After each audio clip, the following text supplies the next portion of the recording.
네, 오늘 설교는 지난 수요 예배 때 같이 나눴던 말씀인데 금요기도회 때 한 번 더 들었으면 좋겠다 하는 요청이 있어서 네, 그래서 오늘 같이 좀 나누려고 합니다.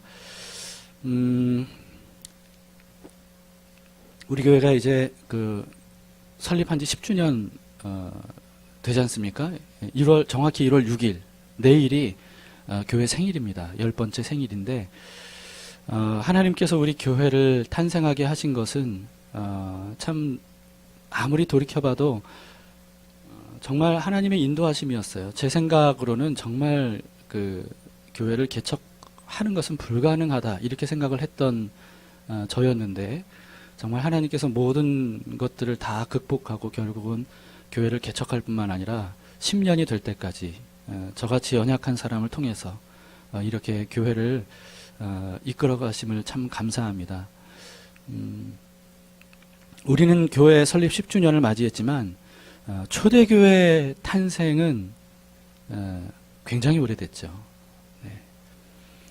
오늘 본문은 바로 초대교회가 처음으로 탄생하는 그런 장면입니다. 교회 탄생은 어떻게 시작이 됐냐 하면 성령의 강림하심으로 시작이 됐습니다. 그러니까 모든 생명은 사실 성령으로 으로부터 시작이 돼요. 예수님도 성령에 의해 마리아에게서 잉태됐잖아요.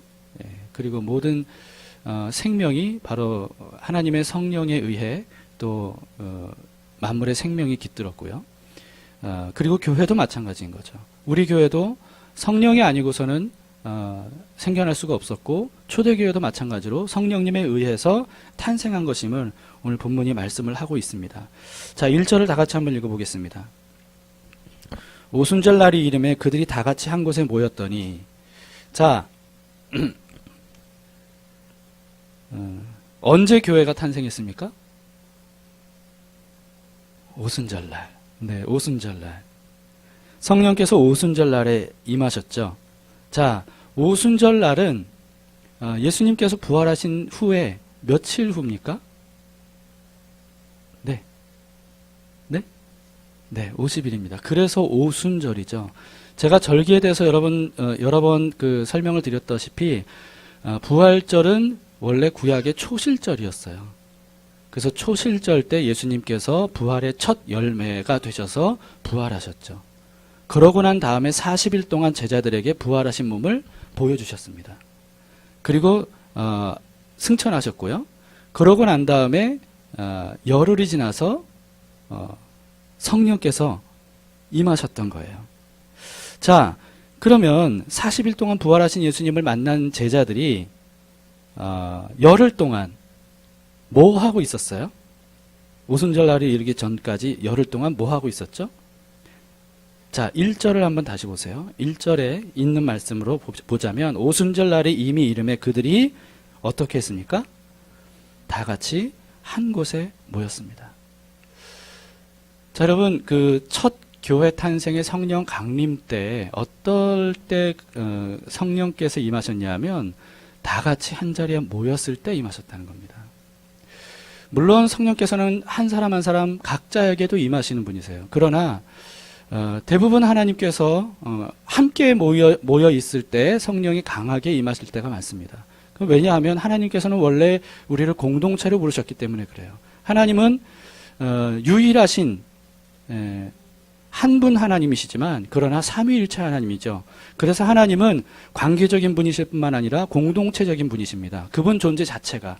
그래서 하나님께서 우리를 부르실 때도 우리를 각자 부르실 뿐만 아니라 그 각자 부르신 우리를 하나가 되도록 하셔요. 그래서 공동체성을 가진 예수의 이름으로 모인 공동체성을 가진 교회를 하나님께서 기뻐하시는 거죠. 여러분, 그래서 성령께서는요, 두세 사람이 모인 곳에 나도 그들과 함께 있겠다 약속하신 대로 모이는 자리에 성령께서 임해 주신다는 겁니다. 그래서 우리 교회가 이제 올해 참 모임에 힘썼으면 좋겠습니다. 더 많이 모임에 힘썼으면 좋겠습니다. 물론 여기 계신 분들이야 뭐 다들 모임에 힘쓰시는 분들인데 그걸 위해서 우리가 기도했으면 좋겠어요. 그래서 우리 담길 형제 자매들이 그냥 모여야 되니까 모이라고 하니까 모이는 게 아니라 정말 기대하는 마음으로, 사모하는 마음으로 원하는 마음으로 그렇게 모임을 찾아올 수 있도록 그런 모임이 되고 그런 예배가 될 수 있도록 우리가 함께 기도했으면 좋겠습니다. 그러면 주님께서 기뻐하시면서 약속하신 대로 임하여 주신다는 거죠. 두세 사람이 모인 것에 나도 그들 중에 있느니라. 공동체로 모일 때 나도 그들 중에 있겠다. 바로 여기 제자들이 모여있는 자리에 성령께서 임하셨다는 것을 우리가 기억해야 됩니다. 그런데 이들이 모여서 뭐 했어요? 그냥 모여서 뭐 맛있는 거 먹기도 했겠지만 그리고 또 교제도 했겠지만 그러나 중요한 건 이들이 모여서 뭐 했습니까?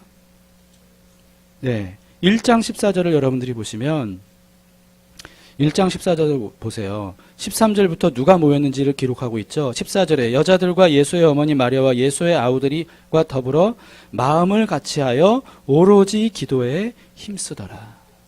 네. 이들이 잠도 잤을 겁니다. 그리고 먹기도 먹었을 거예요. 그리고 교제도 했을 겁니다. 그러나 이들이 가장 힘썼던 건 뭐냐 하면 기도하는 것이었다 하는 겁니다. 올 한 해 우리가 성령의 강림을 원하고 우리 교회 부흥의 역사가 임하길 원하고 그래서 성령님으로 인해 우리 각자 그리고 또 우리 교회가 더욱더 성장하고 변화가 일어나길 원한다면 그러면 우리가 모여서 뭘 해야 되겠습니까? 기도해야 됩니다. 함께 기도하는데 전심을 다해야 되는 거죠. 그래서 금요 기도회가 굉장히 소중한 시간 아니겠습니까? 여러분 언제 교회가 이렇게 집중해서 모여서 기도할 시간이 있겠어요?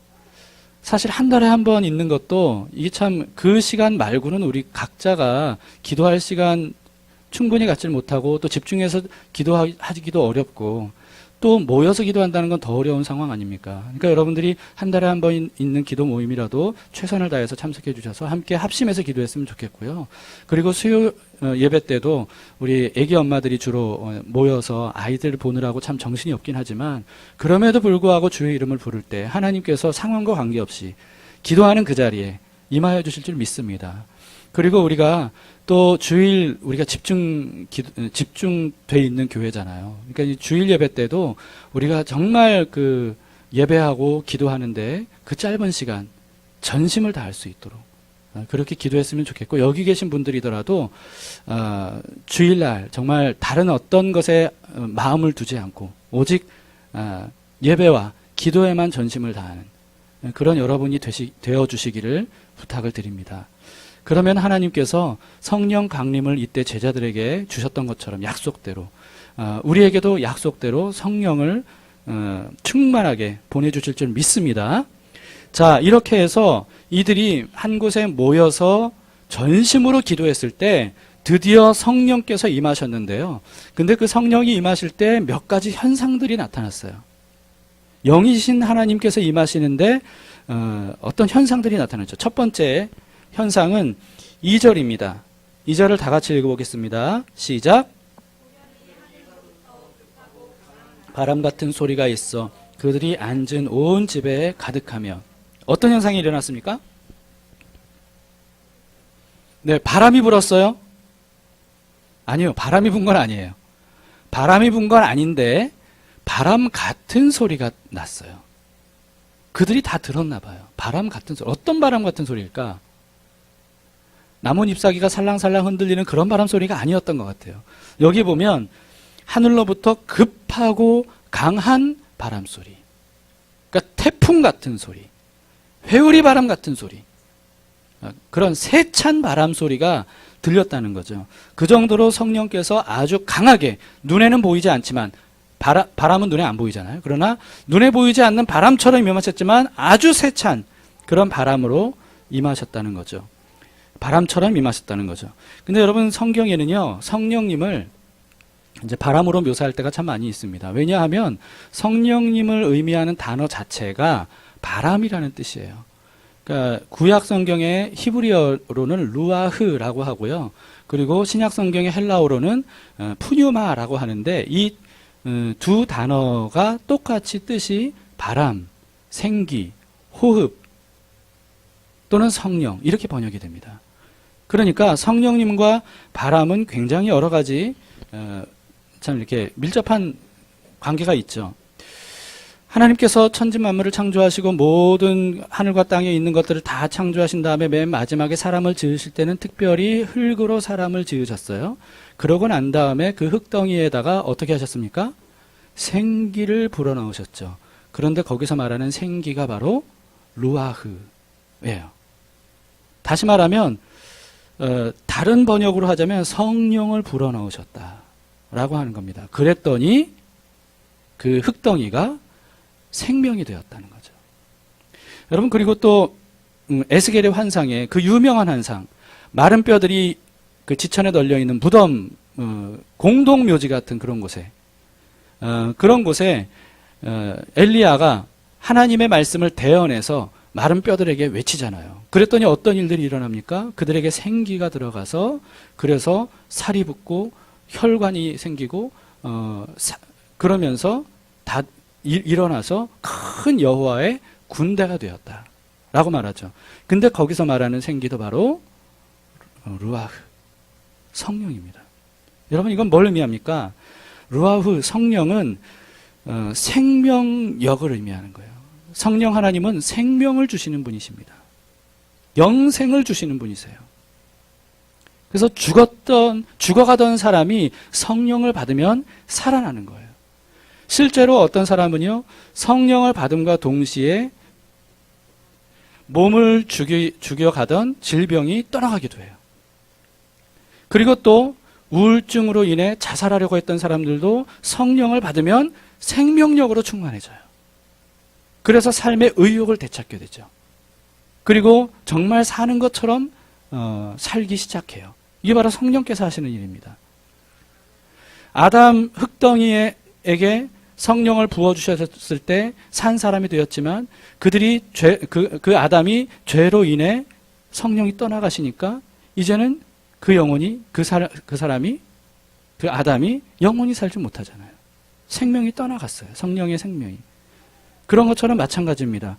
여러분, 우리가 성령이 우리 안에 없으면 그러면 살아있는 것처럼 보이지만 결국은 죽음에게 삼키어질 수밖에 없습니다. 우리의 삶이 그래요. 하루하루의 삶도 마찬가지입니다. 우리가 성령 없이 하루를 살면 보통 똑같은 사람들과 마찬가지로 살아갈 수는 있어요. 그러나 정말 사는 것처럼 살지 못한다는 거죠. 성령 하나님께서 우리에게 임하실 때 그때 비로소 우리는 하루하루를 정말 사는 것처럼 살아가는 생명력 넘치는 삶을 살 수 있게 되는 겁니다. 여러분, 그래서 우리가 성령 충만을 사모해야 돼요. 약속대로 그 성령 충만을 보내주시겠다고 하신 것을 붙들고 우리가 함께 모여 기도로서 이 생명을 얻어야 되는 거죠. 그럴 때 우리는 2018년도의 삶을 하루하루 정말 내 힘이 아니라 하나님의 힘으로 어떤 것도 나의 생기를 빼앗아갈 수 없고 나의 생명력을 앗아갈 수 없는 그런 강력한 삶을 살아갈 수 있을 겁니다. 여러분, 그리고 성령께서 아담에게 생기를 불어넣어 주시고 에스겔을 통해 마른 뼈에게 생기를 불어넣어 주셨다는 것은 무엇을 의미하냐 하면 무감각해졌던 사람이 드디어 영적 감각을 갖게 되었다는 것을 의미합니다. 제가 이건 여러 번 여러분들에게 설명드리고 말씀드렸죠. 예수님께서 여러 수많은 병자들을 고쳐주셨습니다. 그럼으로써 마비되었던 감각들을 되살려 주셨어요. 이것이 바로 하나님께서 우리에게 성령을 주실 때 일어나는 일이에요. 성령께서 우리에게 임하실 때 우리는 무감각해졌던 영적 감각들이 깨어나게 되죠. 살아나게 되죠. 이전에는 하나님 어디 계셔? 안 계신 것 같아 라고 하다가 성령을 받아야만 비로소 드디어 하나님은 바로 내 곁에 계셨구나, 내 안에 계셨구나, 나와 늘 함께 하셨구나 라고 하는 것을 부인할 수 없이 분명하게 확실하게 느끼게 되는 겁니다. 하나님의 영광을 보게 되고 주님이 얼마나 크고 광대하신 분인지를 점점 뚜렷이 보게 되고, 그리고 하나님의 음성이 마치 귀로 듣는 것과는 다를지라도 어쨌든 내 안에서 하나님께서 말씀하시는 그 성령의 음성을 우리가 듣게 되죠.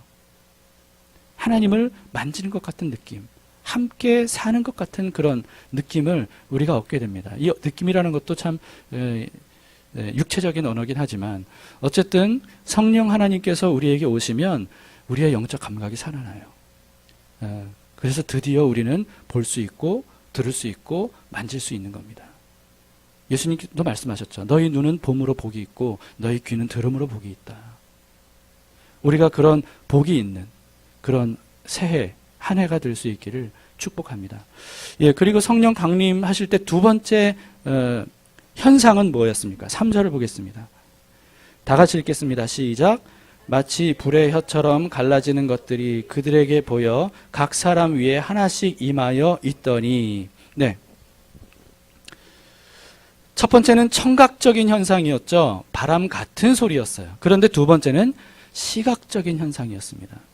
어떤 것이 보여졌습니까? 마치 불의 혀처럼 갈라지는 것들이 그들에게 보였다. 불의 혀처럼 갈라지는 것. 이게 어떤 걸까요? 불이 이렇게 확 돌아다니면서 그러면서 순식간에 태워버리는 아마 그런 모습이 아닐까, 그런 생각이 듭니다. 여러분, 성령님은 바람과도 밀접한 연관이 있지만 불과도 굉장히 밀접한 연관이 있습니다. 그래서 우리가 세례 요한이 이런 얘기를 했죠. 나는 물로 너희에게 세례를 주지만 그분이 오시면 너희에게 성령과 불로 세례를 주리라. 이렇게 말씀하셨습니다. 예, 성령과 불이 함께 따라왔어요. 그리고 또 구약에서도 하나님의 임재는 어떻게 임했냐 하면 불로 임하시는 경우가 많았습니다. 그래서 아브라함이 처음으로 하나님의 언약을 받을 때, 그때 재물을 잡아서 쪼개서 단 위에 올려놨을 때, 그때 밤새도록 기다리다가 결국 하나님께서 어떻게 임하셨습니까? 불로 임하셨어요. 그 재물 사이를 지나가는 불로 임해 주셨죠. 이것은 사람이 지핀 불이 아니었어요. 하나님의 불이었어요. 그리고 또 모세도 처음 하나님을 만났을 때 어떤 형태의 하나님을 만났습니까? 떨기나무의 불로 하나님을 만났어요. 이스라엘 백성들이 광야에서 하나님을 어떻게 만났습니까? 불기둥으로. 그리고 또 시내산에 엄청난 불로, 빽빽한 구름 안에 불로 성령께서 임하셨죠. 그리고 처음으로 이스라엘 백성들이 성막을 만들었을 때 그 성막에 하나님의 임재가 어떤 식으로 임했습니까? 구름과 함께 불로 임하셨어요. 그래서 하늘로부터 내리는 불로 제단을 불태웠고, 그리고 그 제단이 그때부터 하나님의 여호와의 불로 태워지면서 그 여호와의 불로만 모든 제사를 드리도록 그렇게 하셨죠. 또 엘리야도 여러분들이 잘 아시다시피 아합 시절에 360명인가요? 아무튼 갑자기 헷갈려요. 아무튼 갑자기 몇 명, 왜 헷갈리지 이게? 네, 아무튼 네. 그 많은 사람들과의 어떤 누가 참신이냐라고 하는 이 상황에서 하나님께서 엘리야의 기도에 불로 응답하셨죠. 모든 거기에 흥건하게 젖은 물까지 다 불의 혀처럼 갈라지는 불로 태워버릴 정도로 강력한 불로 임해 주셨습니다. 이 외에도 여러분 성경에 보면 하나님의 임재가 불로 표현되는 경우가 굉장히 많이 있습니다. 하나님은 불같은 분이세요. 성령의 불을 우리에게 보내주신다는 거죠. 그래서 실제로 성령 충만을 삽시간에 받는 사람 중에는 육체적으로 물리적으로 뜨거움을 느끼는 사람들도 많다 그럽니다. 손이 뜨겁거나 아니면은 등이 뜨겁거나 또는 가슴이 뜨거워지거나 하면서 굉장히 뜨거움을 느끼는 이런 사람들도 실제로 있다고 해요. 자, 여러분, 성령이 불로 표현되는데요. 이 불은 어떤 능력이 있습니까? 불은 어떤 능력이 있어요? 태우는 거죠. 소멸하는 거죠. 네. 그래서요, 성령께서 임하시면, 정말 진짜 성령께서 임하시면 은사가 나타나고 이런 것보다 가장 먼저 나타나는 게 뭐냐 하면 우리의 죄를 발견하게 돼요. 성령께서 임하시면 우리의 죄가 느껴집니다. 그래서 그 죄에 대한 회개가 터져나와요. 이게 진짜 성령께서 임하신 거예요. 죄에 대한 회개가 터져나오면서 그 죄들을 성령께서 태워버리시죠. 여러분, 그래서 성령께서는요, 이 오순절 날에도 이들에게 불처럼 임하셨어요. 각자의 한 사람 한 사람에게 임하심으로 인해 아마 이들도 성경에는 기록되어 있지 않지만 이제까지 알지 못했던 자신의 모든 죄와 교만함과 이런 것들을 깨닫게 되고, 그러면서 하나님 앞에 부서지면서 그렇게 회개를 했을 것이 분명합니다. 왜냐하면 이때부터 이 제자들이 이전과는 완전히 달라지거든요. 이들은 어땠어요? 예수님께서 십자가 달려 죽으시기 전까지 교만했어요. 욕심투성이었어요. 누가 더 높으냐? 예수님이 왕자리에 앉으면 누가 그 좌편 우편에 앉을 거냐? 자기 부모 어머니까지 대동하면서 그렇게 한 자리 하려고 하는 그런 세상적인 욕망으로만 가득 차 있었던 사람들이에요. 그런데 이들이 언제 변했습니까? 성령의 임재 이후에 변했어요. 이것은 뭘 의미합니까? 성령의 불로 인해 자신이 그동안 죄라고 여겨지지 않았고, 자신이 그동안 교만이라고 여겨지지 않았고, 자신이 그동안 탐욕이라고 생각지도 못했던 것들에 대해서 분명히 깨달았던 거예요. 그 모든 것들을 성령께서 불태워 주셨죠. 여러분, 성령이 불이시라는 것은 우리에게 큰 축복입니다. 우리에게 있어서는 안 되는 것들, 그러나 떨쳐버릴 수 없는 것들, 내 힘으로는 어떻게 해결할 수 없는 것들, 없애고 싶지만 없애지 못하는 것들, 이런 것들을 성령께서 불로 태워주십니다. 우리가 성령을 사모해야 되는 이유입니다. 우리가 벗어나기 위해서는 반드시 성령께서 임하셔야 되고, 그분이 임하실 때 우리의 모든 더러운 것들이 완전히 태워질 줄 믿습니다. 네, 그리고 세 번째, 성령께서 임하실 때 어떤 현상이 일어났습니까? 4절 읽겠습니다. 시작. 그들이 다 성령의 충만함을 받고 성령이 말하게 하심을 따라 다른 언어들로 말하기를 시작하니라. 아멘. 어떤 현상이 일어났습니까? 네, 성령 충만함을 받아서 어떤 현상이 일어났다고요? 방언을 하기 시작했습니다. 다른 언어. 여러분, 우리는 방언하면 기도회 시간에 예배 자리에 우리가 집중 기도할 때 소리를 외치면서 그러면서 방언하는 그런 모습만 떠올려요. 그런데 최초에 이들이 성령에 의해 방언을 할 때는 그런 것과는 좀 달랐습니다. 이들이 어떤 방언을 했어요? 이때 방언은? 네? 외국어. 예, 외국어를 했습니다. 외국어. 근데 외국어인데, 우리는 지금 8절까지 읽었는데요. 9절부터 보시면 이들이 어떤 방언으로 했는지 쭉 나오죠. 마데, 메데, 엘라, 메소포타미아, 유대, 갑바도기아, 본도, 아시아, 부르기아, 밤빌리아, 애굽, 구레네, 가까운 리비아, 로마에서부터 아무튼 이런 그레데인, 아라비아인. 이들의 각각의 다른 언어들로 방언을 했던 거예요. 한 번도 배우지 않았던. 다시 말해서 이 당시의 방언은 그냥 이들이 모였을 때 뜨겁게 기도하도록 하기 위한 방언이라기보다는요, 이방 언어였습니다. 이방 언어. 왜 성령께서 임하셨을 때 이들이 이방 언어로 방언을 했을까요? 왜 성령께서 그런 방언이 나오도록 하셨을까요? 복음 전파입니다. 복음 전파. 예수님께서도 말씀하셨잖아요.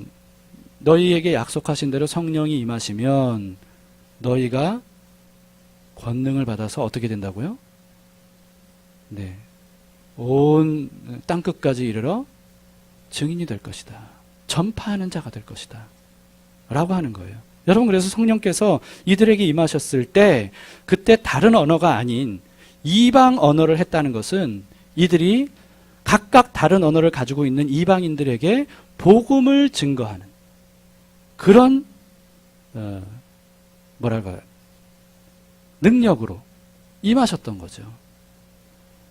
복음의 확산을 위한 성령의 강림입니다. 이것이 방언이라고 하는 현상으로 나타났던 거죠. 실제로 이들이 그때 제자들의 방언으로 인해 각각의 지역에 있었던 사람들이 하나님의 영광을 드러내는 그런 그들의 방언 소리를 듣고 변화가 일어나요. 수많은 사람들이 예수 그리스도를 영접하게 됩니다. 그리고 그들이 다시 그 지역으로 사방으로 흩어지죠. 그리고 그 흩어진 곳곳마다 예수 그리스도를 증거하게 돼요. 그러면서 곳곳에 교회가 생기게 되는 거죠. 여러분, 우리는 세 번째 현상인 성령의 현상인 다른 언어, 방언을 말하는 것에 대해서 지금 배우고 있는데요. 이게 앞에 두 가지 현상과 연관이 있습니다. 첫 번째 현상이 뭐라고요? 바람같이. 두 번째 현상이 뭐라고요? 불같이. 여러분, 바람과 불의 공통점은 뭡니까? 네, 움직여요. 이동해요. 그리고 확산돼요. 이게 바로 바람과 불의 공통점입니다. 특징입니다. 바로 성령께서 강림하시면 그런 일들이 일어난다는 거예요.